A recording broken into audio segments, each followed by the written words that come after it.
Welcome back, everyone. This is episode 9 of Town Hall. I'm here, as always, with my esteemed co-host, Mayor Steve Schewell. Today, we are going to take a look back at 2018 here in Durham and try and cover some broader issues and just give some context. The State of the City address for this year will be February 18th. And so ahead of that, we would just like to kind of recap what's happened in Durham. Every year, it seems like it's more and more that's going on in the city when it comes to infrastructure, development, education, sports, you name it. I have my list here, Steve, and I gave you a little sort of precursor before we started. Well, let me ask you this before you jump in. Yeah, go for it. How, if you were to assess safety in Durham last year, what grade would you give it, or kind of how would you, how would you assess it overall for 2018? Well, what I would say is that there are two very different realities. So one reality is if you're a person who is the victim of a gunshot wound, or if you're a person who's been robbed at gunpoint, or if you're someone in your neighborhood has been shot at. Anytime somebody is wounded or shot, it rips a hole not just in them, but in their family, their community, their neighborhood, our whole city. And so that's a terrible thing, and it happens way too much in Durham.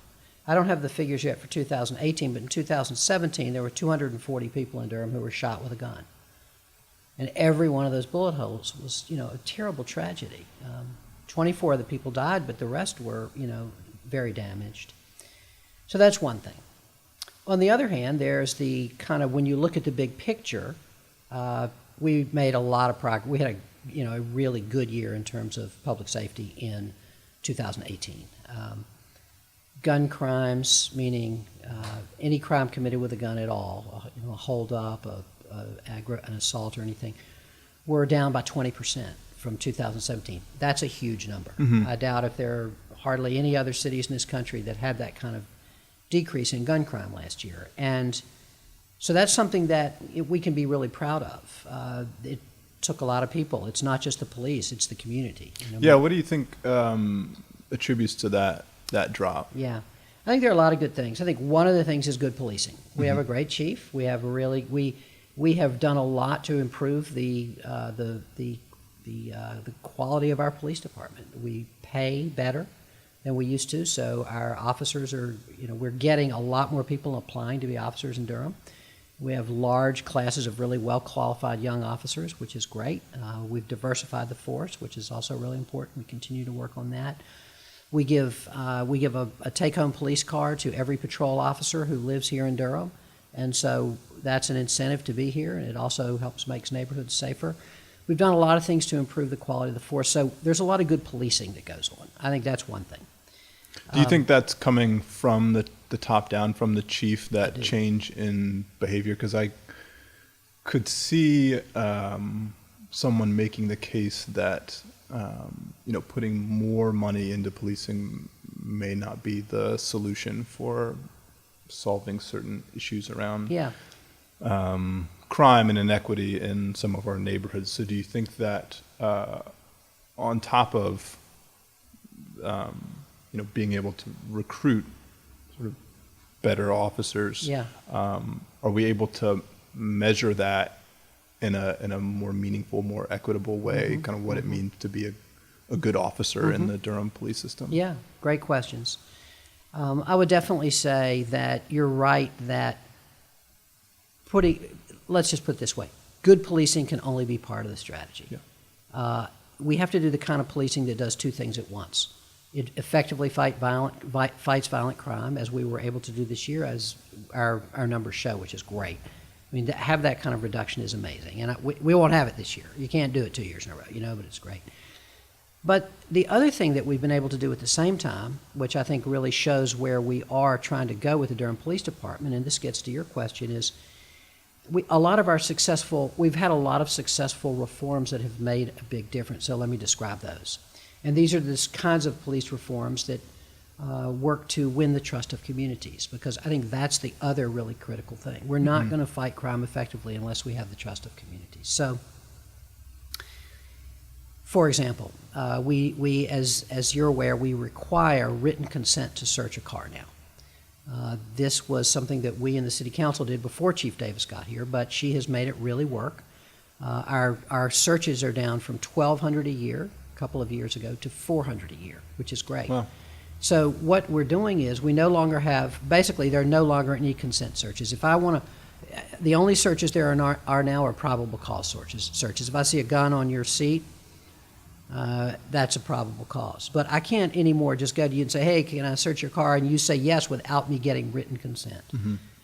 And that has made a big difference, because what's happened was it was turning up a lot of just, people their car got searched and maybe they had, a roach in the ashtray, and then this whole cascading kind of criminalization took place. And so one of the other things that's happened is we've reduced the arrest for marijuana possession by half in the last 1 year.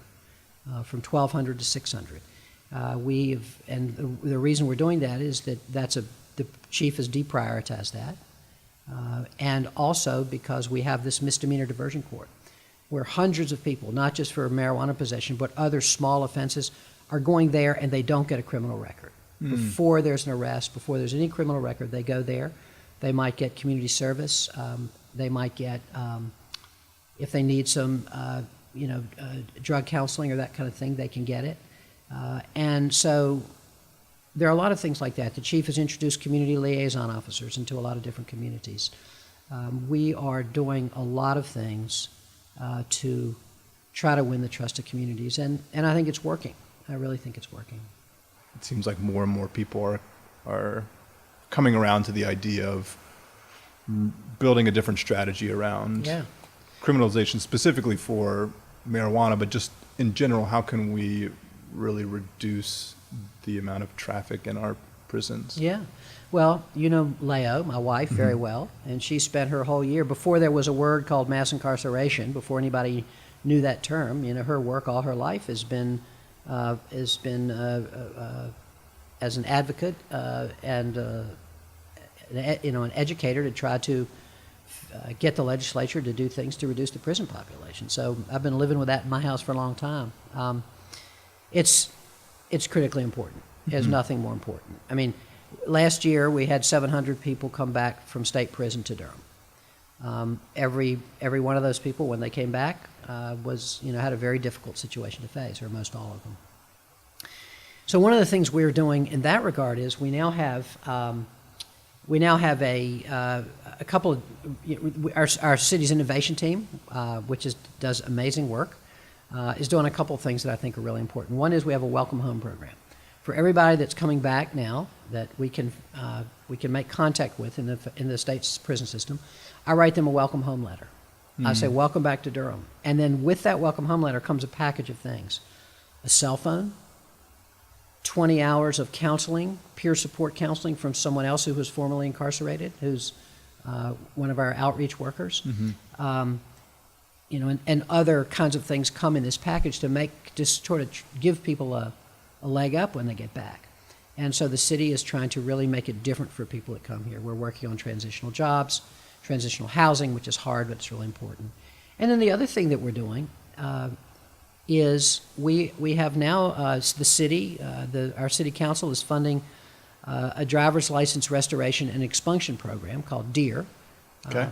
And that program, DEAR, and that program is now, we've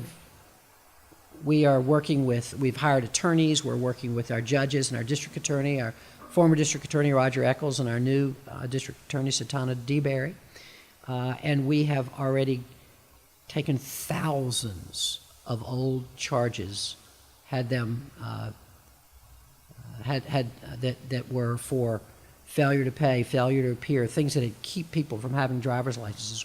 They've now been taken off those records. 46,000 people in Durham do not have a driver's license. They have a revoked driver's license. So they're either driving without a license or they're not able to drive at all to get to a job.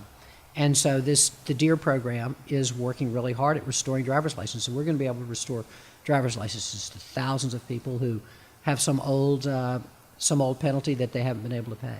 So this isn't people that choose not to get a license or drive by choice. These are people that, for some reason or another in the legal system, are not able to get a license. Mainly, they can't pay. They're charged with something. They haven't been able to pay it. The charge has gotten old. The penalties have gotten higher and higher. I mean, we're talking about people who, 13, 15-year-old, failure to appear in court, failure to pay for a traffic fine, and it's kept them from having a license. Mm-hmm. And so we're really trying to change that because we have to help those people change the trajectory of their lives. And so many jobs require a car to either get there or to use on the job. Mm-hmm. And so we're doing a lot of work to try to, as I say, build the trust in communities by doing things that really help people. I think that will change our public safety as much as anything we do on the policing side. But they're both important. We could go on about this stuff forever, but if you could give the community sort of one actionable coming out of this conversation Mm-hmm. about safety to better improve safety conditions around Durham, what would you suggest for folks? Well, I think for people that want to make a difference, I think there are lots of ways to help out. I'll give you one example. The Religious Coalition for Nonviolent Durham, and it's a wonderful organization, but one of the things that they do is they help build church or other community support groups around individuals who are returning to Durham from prison. So these are support groups of people who, lots of different churches will form these groups and will work with somebody, support them, to help them get housing, to help them get a job, to help them get a car, to help them get all the kinds of things they need. So if someone wants to help, I know that the Religious Coalition for Nonviolent Durham, for example, will find a way for you to help. If we need volunteer attorneys in our expunction clinics, where we're getting long-standing charges on people's records that people have really worked to rehabilitate themselves and to get back into society, but they're held back by these charges. We need volunteer attorneys who can come and help with our expunction clinics. We're working to help these people get their records expunged in court, who need a job and want a job and are being held back by those kinds of things. So there are so many ways that people can step up and help out. Great. I always feel like any one of the topics that we cover each time, we could spend hours, and do often spend hours in other places in our life talking about these topics. But I'm really glad that we were able to chat and sort of set the table for not only the state of the city, which is, again, going to be February 18th, but also just thinking about Durham in 2019 and how we can improve this community that we care so much about. That's always something that people struggle with but are very intensely passionate about. And so having some context and being able to give some direction to channel that passion into affecting real change, I think is a great thing and a small part that we can play. So I'm very grateful for this time that we have. Me too, Justin. And the time that we have with our viewers. Thanks again. This has been episode 9 of Town Hall. You can find these episodes on the Clarion Content YouTube channel, on the website as well at clarioncontentmedia.com. You can follow along on all of our social channels at Clarion Content. You can find me on the internet, mostly on Twitter, at Buddy Ruski, BUDDYRUSKI. I'm trying to cut back, but if you have something interesting to say, I can't help but engage. So please reach out if you have more questions about the show, about Durham, topics that you're interested in that we can talk about. We'd love to get more viewer feedback to kind of drive our conversation. So please feel free to reach out and be sure to stay tuned. February 18th. Where can people watch the State of the City? So Channel 8. Okay. Will it be on the internet, on YouTube for us millennials? It will be, for sure. Yeah, Great. absolutely. State of the city for all to see. Thanks again. We'll see you guys next time. Have a great week. Have a great week. But 27 million gallons a day come out of people's taps in Durham, a day. And we have to have the infrastructure to do that. Trying to stay hydrated. Trying to stay hydrated, good. Well, it's actually after you play basketball, it goes up a lot because I know that